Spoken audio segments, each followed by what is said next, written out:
Nasaan si Bongbong? Nasaan si Bongbong?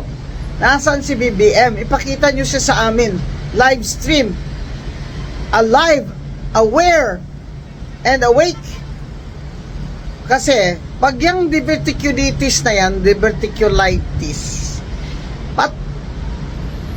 dumugo na yung large intestine niya, kailangan na yan ng surgery.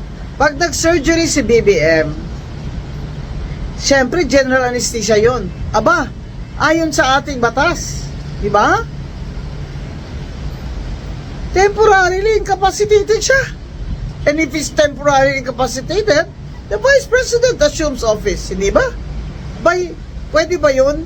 Habang siya ay nasa operating table at unconscious siya, ay cabinet pa rin ang acting?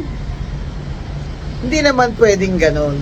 Kasi may constitution naman po tayo. Eh kung mamatay siya dyan sa operating table, pag unconscious siya dahil naka-under anesthesia siya, he is temporarily incapacitated and the Vice President must assume office.